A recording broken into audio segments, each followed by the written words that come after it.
Hello students, welcome to my YouTube channel Eklavya official. देखिए students, आपको इस चैनल पे क्लास 11 12 बीएससी एमएससी फिजिक्स की टॉपिक्स की सुपर इजीएस्ट एक्सप्लेनेशन देखने को मिलती है। और आज का जो मेरा टॉपिक है वो है क्लास 12 का, वो प्रॉब्लम्स ऑन डाइलेक्ट्रिक्स एंड पोलराइजेशंस। मतलब अभी जस्ट पिछला लेक्चर में मैंने डाइलेक्ट्रिक और पोलराइजेशन के बारे में डिस्कस किया है। उनके ऊपर बेस्ड प्रॉब्लम सीबीएसई में कैसे आते हैं, 1 मार्क में कैसे आते हैं, 2 मार्क्स में कैसे आते हैं, उनके ऊपर डिस्कशन करना है, जो कि प्रीवियस ईयर में पूछे जा चुके हैं क्वेश्चंस हैं।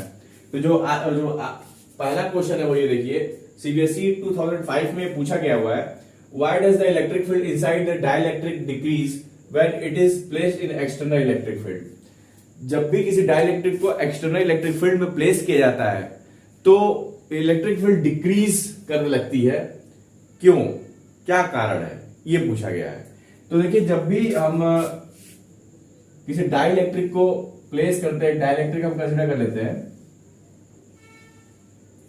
और इस डाइलेक्ट्रिक को हम क्या करते हैं, यहाँ पे एक्सटर्नल इलेक्ट्रिक फील्ड में प्लेस करते हैं। तो यहाँ पे एक्सटर्नल इलेक्ट्रिक फील्ड हम मान लेते हैं कि ई नॉट है।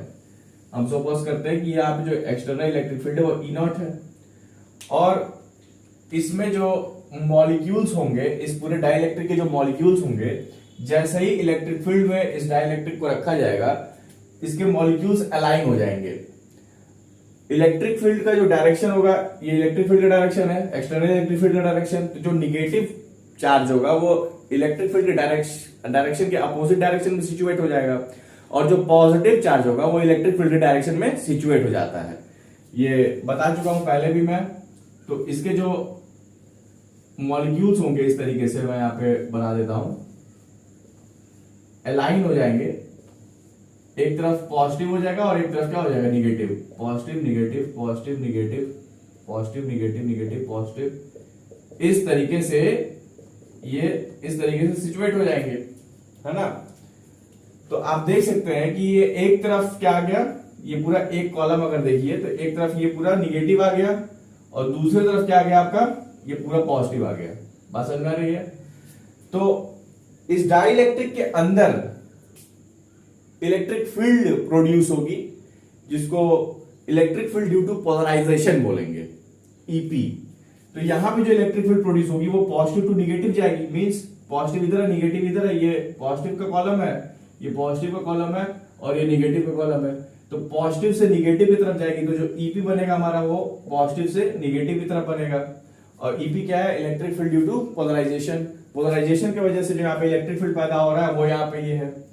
तो अगर देखा जाए तो एक्सटर्नल इलेक्ट्रिक फील्ड इस डायरेक्शन में और electric field due to polarization इस डायरेक्शन में, दोनों का डायरेक्शन क्या है, अपोजिट है। और अपोजिट होने के कारण ये जो इलेक्ट्रिक फील्ड होता है वो डिक्रीज करने लगता है। यही इसका आंसर होगा, जो कि आपको 1 मार्क्स में पूछा जाता है। तो कुछ इस तरीके से आप लिखेंगे, तो इसका जो इक्वेशन बनेगा वो नेट इलेक्ट्रिक फील्ड क्या होगी, ई नॉट माइनस ईपी हो जाएगी। मतलब दोनों अपोजिट डायरेक्शन में है, दोनों को माइनस करना पड़ेगा, यानी ये इसको क्या करेगा, लगातार कैंसिल करना चाहेगा। अगर ये इस डायरेक्शन में है तो ये इस डायरेक्शन में लगातार ये क्या करेगा, ये इलेक्ट्रिक फील्ड इस इलेक्ट्रिक फील्ड को कैंसिल करेगा। तो हम क्या करेंगे, माइनस कर देंगे। तो जो नेट इलेक्ट्रिक फील्ड निकल के आती है वो ई नॉट माइनस ईपी ये निकल करके आती है, जिसकी वजह से यही कारण है जिसकी वजह से इलेक्ट्रिक फील्ड क्या होता है, डिक्रीज करता है। तो जो एग्जाम में आपको लिख करके आना है, तो डायग्राम आप बना सकते हैं, कोई प्रॉब्लम नहीं है। ये भी आप यही आपको लिख के आना है हमें। When a dielectric is placed in an external electric field, the field causes polarization of a dielectric, including field in opposite direction. Thus, the net electric field inside the dielectric decreases. तो कहने का मतलब यहाँ पे ये है कि जैसे ही आप डाइलेक्ट्रिक को किसी एक्सटर्नल इलेक्ट्रिक फील्ड में प्लेस करते हैं, वो पोलराइजेशन कॉज करता है। मतलब पोलराइजेशन उसमें होता है, निगेटिव पॉजिटिव उसमें प्रोड्यूस हो जाते हैं of a dielectric including field opposite direction. अब इसमें जो पॉजिटिव और निगेटिव जो प्रोड्यूस होंगे वो क्या करेगा, पॉजिटिव टू निगेटिव एक इलेक्ट्रिक फील्ड उसके अंदर प्रोड्यूस होगा, जो कि जिसको electric field due to polarization बोलते हैं, जो एक्सटर्नल इलेक्ट्रिक फील्ड के जस्ट अपोजिट कार्य करेगा, उसका डायरेक्शन उसके अपोजिट होगा। Thus net electric field inside dielectric decreases, और इसीलिए जो नेट इलेक्ट्रिक फील्ड होगा डाइलेक्ट्रिक के अंदर वो क्या करेगा, डिक्रीज करेगा। और यही हम ये लिख करके आते हैं। अब चलते हैं नेक्स्ट क्वेश्चन की तरफ, देखते हैं नेक्स्ट क्वेश्चन क्या है हम लोगों का बेटा। तो देखिए स्टूडेंट्स, हमारा जो नेक्स्ट क्वेश्चन है वो क्या है, explain briefly using proper diagram the difference in behaviour of conductor and A dielectric in presence of external electric field. अब ये क्या बोल रहा है, ये बोल रहा है कि आप प्रॉपर डायग्राम से एक्सप्लेन कीजिए इसके बिहेवियर को, कंडक्टर और डाइलेक्ट्रिक के बिहेवियर को एक्सटर्नल फील्ड के प्रेजेंस में। तो एक्सटर्नल इलेक्ट्रिक फील्ड हम यहां बनाते हैं। सबसे पहले हम डाइलेक्ट्रिक की बात करते हैं। तो सॉल्यूशन हम सबसे पहले वाला बताते हैं क्या होगा। कोई हमारा डाइलेक्ट्रिक है और डाइलेक्ट्रिक कहां रखा गया है, एक्सटर्नल इलेक्ट्रिक फील्ड में। तो एक्सटर्नल इलेक्ट्रिक फील्ड इस तरीके से दिखा दिया जाता है कि ये हमारा एक्सटर्नल इलेक्ट्रिक फील्ड है, इसको हम क्या कह दिए, ई नॉट कह दिए। अब क्या करें, इस डायग्राम से बताइए इसके बिहेवियर को in presence of external electric field. तो एक्सटर्नल इलेक्ट्रिक फील्ड ये हो गया, ये डाइलेक्ट्रिक हो गया। अब डाइलेक्ट्रिक के जो अंदर के जो मटेरियल के जो मॉलिक्यूल्स होंगे वो क्या होंगे, वो अलाइन हो जाएंगे इस तरीके से इलेक्ट्रिक फील्ड के डायरेक्शन में पॉजिटिव चार्ज आ जाएगा और इलेक्ट्रिक फील्ड के जस्ट अपोजिट डायरेक्शन में निगेटिव चार्ज आ जाएगा। अगेन वही कॉन्सेप्ट, ये हमारा निगेटिव प्रोड्यूस हो गया एक कॉलम में, एक कॉलम में क्या प्रोड्यूस हो गया, पॉजिटिव। और बीच वाले जो चार्जेस होते हैं आपस में कैंसिल हो जाते हैं, तो मेन हमारा ये निगेटिव और ये पॉजिटिव होता है। तो इसके अंदर एक इलेक्ट्रिक फील्ड प्रोड्यूस होगी, इसको electric field due to polarization बोलते हैं। अभी जस्ट मैंने बताया, जस्ट इसके पॉजिटिव टू निगेटिव, ये पॉजिटिव है, निगेटिव है, जस्ट इसके अपोजिट ईपी जो है हमारा प्रोड्यूस हो जाएगा। तो जो नेट इलेक्ट्रिक फील्ड ई होगा वो EP minus E not minus EP हो जाएगा, है ना। यानी जो नेट इलेक्ट्रिक फील्ड होगी वो क्या होगी, डिक्रीज करेगी। तो यहां पे इस एक्सप्रेशन से हमें क्या समझ में आ रहा है कि एक्सटर्नल फील्ड के प्रेजेंस में जो इलेक्ट्रिक फील्ड होती है डाइलेक्ट्रिक के केस में वो डिक्रीज करती है। ये तो हो गया किसका, डाइलेक्ट्रिक का, जो अभी जस्ट हमने इसके पहले वाले क्वेश्चन अभी डिस्कस किया था। अब इसको कंपेयर करना है किससे, कंडक्टर से। अब कंडक्टर से कंपेयर करेंगे तो कंडक्टर से यहां पे कंडक्टर रखते हैं तो इसमें क्या होगा, ये कंडक्टर यहां पे प्लेस किए। अब कंडक्टर के पास एक चीज तो होता है जिसको हम क्या करते हैं, फ्री इलेक्ट्रॉन्स। अब इसको भी हम एक्सटर्नल फील्ड में रखेंगे। तो जब भी किसी इलेक्ट्रिक फील्ड में चार्ज रहता है, जब भी किसी इलेक्ट्रिक फील्ड में, इलेक्ट्रिक फील्ड के प्रेजेंस में, एक्सटर्नल इलेक्ट्रिक फील्ड के प्रेजेंस में जब चार्ज आता है तो उसके ऊपर फोर्स लगता है। तो ये अगर ये कंडक्टर है, ये क्या है, ये कंडक्टर ही तो है, ये क्या है, ये कंडक्टर है। और कंडक्टर के पास एक ही चीज तो होता है अच्छे से, फ्री इलेक्ट्रॉन्स। अब वो जो फ्री इलेक्ट्रॉन्स होगा इस एक्सटर्नल फील्ड के प्रेजेंस में, ई नॉट के प्रेजेंस में क्या करेगा, फोर्स महसूस करेगा, इसके ऊपर फोर्स लगेगा। तो जो हमारा कंडक्टर होता है, फ्री इलेक्ट्रॉन्स जो होगा वो इलेक्ट्रिक फील्ड के डायरेक्शन के जस्ट अपोजिट डायरेक्शन में आकर सिचुएट होता है और जहां से आता है वहां पे क्या हो जाता है, पॉजिटिव चार्ज हो जाता है। तो यहाँ पे निगेटिव चार्जेस को हम यहाँ पे इस तरीके से, यहाँ पे इस तरीके से निगेटिव चार्जेस को हम करें, यहाँ निगेटिव चार्जेस आकर के यहाँ पे सिचुएट हो गए और जहां से आए वहां पे क्या हो गया, वो पॉजिटिव चार्ज वहां पे हो गया। यानी जो पॉजिटिव चार्ज होता है वो इलेक्ट्रिक फील्ड के डायरेक्शन में होता है। तो इसके अंदर, ये कंडक्टर के अंदर ये जो यहाँ पे निगेटिव आ जाएगा और इसके अंदर यहाँ पे जहां से आएगा वो पॉजिटिव हो जाएगा।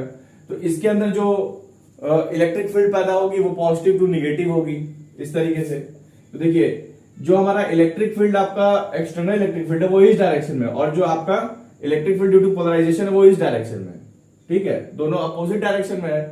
तो लगातार इसके अंदर की जो इलेक्ट्रिक फील्ड होगी, इस कंडक्टर के अंदर की जो इलेक्ट्रिक फील्ड होगी वो बढ़ती जाएगी, बढ़ती जाएगी, बढ़ती जाएगी। कब तक बढ़ेगी, ये इलेक्ट्रिक फील्ड तब तक बढ़ेगी अंदर की जब तक कि एक्सटर्नल इलेक्ट्रिक फील्ड के वो बराबर ना हो जाए और पूरी तरीके से कैंसिल आउट ना कर दे। बात समझ में आ रही है। तो इसके अंदर की जो इलेक्ट्रिक फील्ड होगी वो बढ़ती जाएगी, बढ़ती जाएगी, वो तब तक बढ़ेगी जब तक कि वो बाहरी एक्सटर्नल इलेक्ट्रिक फील्ड को पूरी तरीके से कैंसिल आउट ना कर दे, तब तक इसके अंदर की इलेक्ट्रिक फील्ड जो है बढ़ती जाएगी, बढ़ती जाएगी, बढ़ती जाएगी। तो अब जब वो कैंसिल आउट कर जाएगी तो नेट इलेक्ट्रिक फील्ड जो कंडक्टर के केस में आएगा, ई नेट की जो वैल्यू होगी वो 0 के बराबर होगी। तो ये डिफरेंस है दोनों के बीच में। इसी तरीके से हमें कंपेयर करना था यहाँ पे। ये डिफरेंस है डाइलेक्ट्रिक को जब हम एक्सटर्नल इलेक्ट्रिक फील्ड में रखते हैं और जब कंडक्टर को हम एक्सटर्नल इलेक्ट्रिक फील्ड में रखते हैं, तो ये डिफरेंस आपका निकल करके आता है। जो सेकंड क्वेश्चन है वो क्या बोल रहा है, define the term polarization of a dielectric. अब सेकंड जो बता रहा है वो पोलराइजेशन पूछ रहा है, पोलराइजेशन क्या होता है। तो इसको जरा मैं इरेज करता हूं। पोलराइजेशन वही होता है कि एक्सटर्नल इलेक्ट्रिक फील्ड वहां है डाइलेक्ट्रिक के ऊपर, ये डाइलेक्ट्रिक है, वो किस में रखा गया, एक्सटर्नल इलेक्ट्रिक फील्ड में रखा गया है। तो ये जो निगेटिव और पॉजिटिव चार्ज जो इंड्यूस हो रहा है ना, इसी को तो हम पोलराइजेशन बोलते हैं, है ना। तो उसको हम कैसे डिफाइन करते हैं, इसको हम डिफाइन कैसे करते हैं, यार देखिए जब पोलराइजेशन को डिफाइन करेंगे, सेकंड वाला पार्ट है,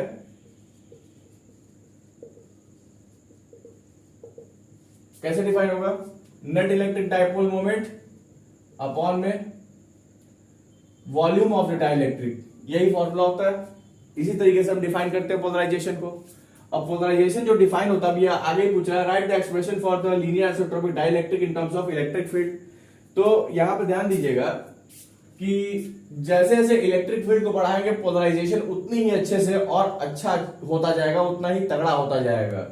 तो यानी इलेक्ट्रिक फील्ड जो होगा वो पोलराइजेशन P के जस्ट प्रोपोर्शनल होगा, और जैसा ही हम प्रोपोर्शनल हटाते हैं तो E इक्वल टू काई P आ जाता है। ये काई क्या है, ये इलेक्ट्रिकल ससेप्टिबिलिटी होता है, इलेक्ट्रिकल ससेप्टिबिलिटी। तो ये क्या है इलेक्ट्रिकल ससेप्टिबिलिटी, ये डिफाइन करता है कि कितने अच्छे से, कितने बढ़िया तरीके से आपको कोई मटेरियल पोलराइज हो रहा है, उस चीज को ये डिफाइन करता है, मेजर करता है, जिसको हम क्या कहते हैं इलेक्ट्रिकल ससेप्टिबिलिटी बोलते हैं। तो ये आपका एक्सप्रेशन हो गया फॉर आइसोट्रोपिक डाइलेक्ट्रिक मीडियम का, ये हो गया आपका सेकंड वाला। तो इस तरीके से कुछ क्वेश्चंस पूछे गए थे सीबीएसई 2019 में। उम्मीद करूंगा बेटा आप लोगों को आज की क्लास समझ में आया होगा।